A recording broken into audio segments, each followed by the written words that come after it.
श्री विष्णु पुराण प्रथम अंश चौथा अध्याय। ब्रह्मा जी की उत्पत्ति वराह भगवान द्वारा, पृथ्वी का उद्धार और ब्रह्मा जी की लोकर्चना। आप सुन रहे हैं भारतीय संस्कृति। यह कहानी डिजिटल तरीके से क्रिएट की गई है, तो कुछ गलतियां भी हो सकती हैं, उसके लिए क्षमा करें।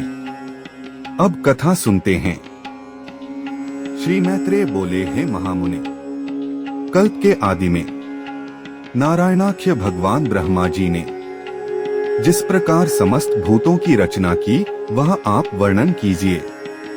कारण वसुदेव जी भी मानो आई हुई जरा को छोड़कर फिर से नवयुवक से हो गए। हे गोविंद, सबको भक्षण कर अंत में आप ही मनुष्यजनों द्वारा चिंतित होते हुए जल में शयन करते हैं। हे प्रभु, आपका जो परतत्व है उसे तो कोई भी नहीं जानता।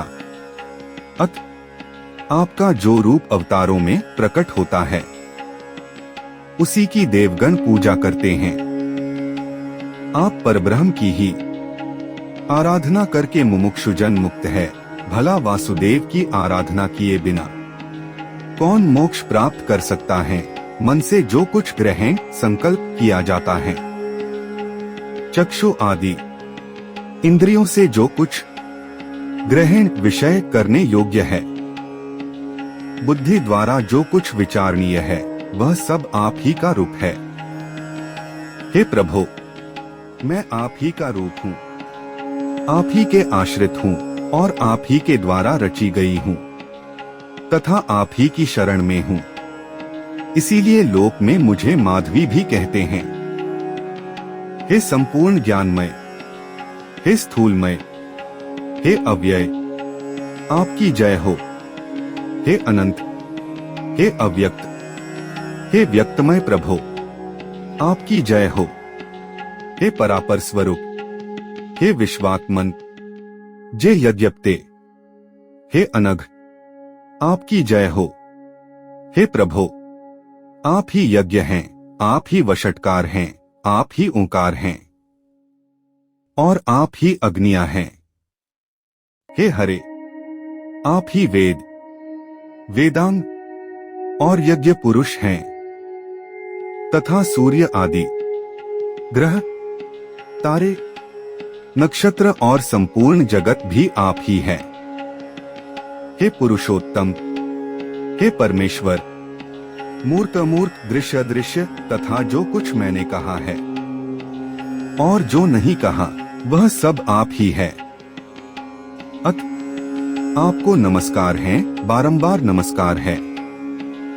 श्री पराशर जी बोले, पृथ्वी इस प्रकार स्तुति किए जाने पर सामस्वर ही जिनकी ध्वनि है, उन भगवान धरणीधर ने घर घर शब्द से गर्जना की। फिर विकसित कमल के समान नेत्रों वाले उन महावराह ने अपनी दाढ़ों से पृथ्वी को उठा लिया और वे कमलदल के समान श्याम तथा नीलाचल के सदृश विशालकाय भगवान रसातल से बाहर निकले। निकलते समय उनके मुख श्वास से उछलते हुए जल ने जनलोक में रहने वाले महातेजस्वी एयर निष्पाप सनंदनादि मुनीश्वरों को भिगो दिया। जल बड़ा शब्द करता हुआ उनके खुरों से विदीर्ण हुए रसातल में नीचे की ओर जाने लगा और जनलोक में रहने वाले सिद्धगण उनके श्वासवायु से विक्षिप्त होकर इधर उधर भागने लगे। जिनकी कुक्षी जल में भीगी हुई है, वे महावराह जिस समय अपने वेदमय शरीर को कपाते हुए पृथ्वी को लेकर बाहर निकले, उस समय उनकी रोमावली में स्थित मुनिजन स्तुति करने लगे।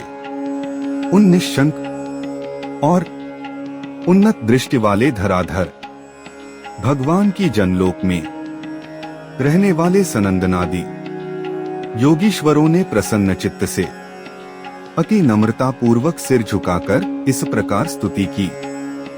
हे ब्रह्मादि ईश्वरों के भी परम ईश्वर, हे केशव, हे शंखगदाधर, हे खंडचक्रधारी प्रभु, आपकी जय हो। आप ही संसार की उत्पत्ति, स्थिति और नाश के कारण है तथा आप ही ईश्वर है। और जिसे परम पद कहते हैं वह भी आपसे अतिरिक्त और कुछ नहीं है। हे यूपरूपी दाढ़ों वाले प्रभु, आप ही यज्ञ पुरुष है। आपके चरणों में चारों वेद हैं, दांतों में यज्ञ है, मुख में शेन चित्त आदि चित्तियां हैं। हुताशन यज्ञाग्नि आपकी जिह्वा है तथा कुशाय रोमावली है। हे महात्मन, रात और दिन आपके नेत्र है तथा सबका आधारभूत परब्रह्म आपका सिर है। हे देव, वैष्णव आदि समस्त सूक्त आपके सटाकलाप स्कंध के रोमगुच्छ है और समस्त हवि आपके प्राण है। हे प्रभु, स्त्रुक आपका तुंड थूथनी है। सामस्वर धीर गंभीर शब्द है। प्रागवंश यजमानगृह शरीर है तथा सत्र शरीर की संधिया है। हे देव, इष्ट श्रौत और पुर्त स्मार्त धर्म आपके कान है। हे नित्य स्वरूप भगवन, प्रसन्नम होइए। हे अक्षर, हे विश्वमूर्ते, अपने पाद प्रहार से भूमंडल को व्याप्त करने वाले आपको हम विश्व के आदि कारण समझते हैं।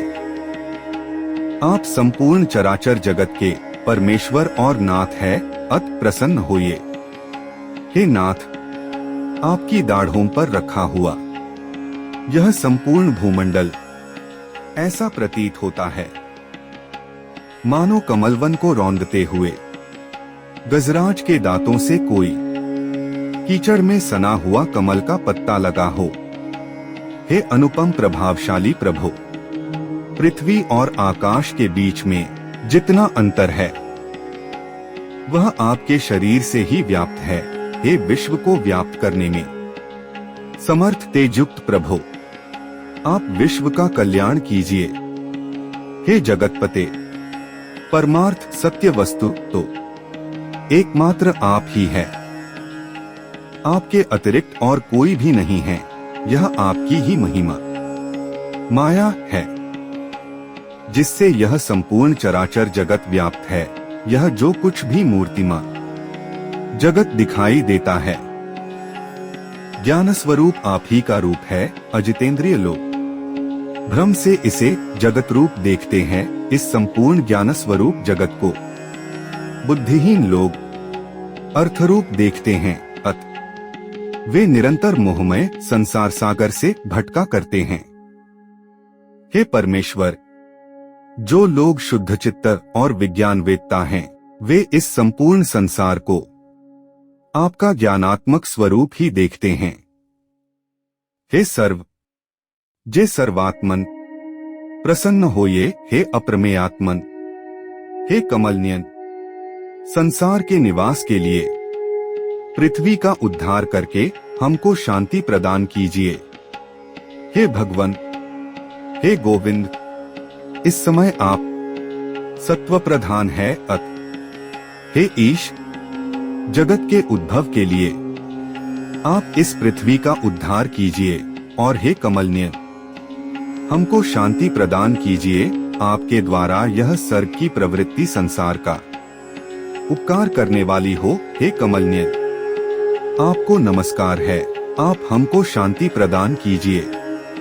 श्री प्राश्र जी बोले, इस प्रकार स्तुति किए जाने पर पृथ्वी को धारण करने वाले परमात्मा वराह जी ने उसे शीघ्र ही उठाकर अपार जल के ऊपर स्थापित कर दिया। उस जल समूह के ऊपर वह एक बहुत बड़ी नौका के समान स्थित है और बहुत विस्तृत आकार होने के कारण उसमें डूबती नहीं है।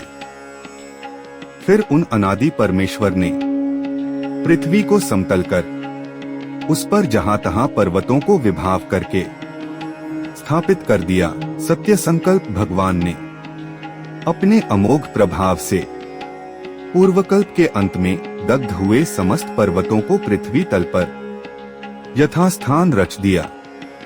तदंतर उन्होंने सप्तद्वीपादि क्रम से पृथ्वी का यथायोग्य विभाग लार भूलोकादि चारों लोकों की पूर्ववत कल्पना कर दी।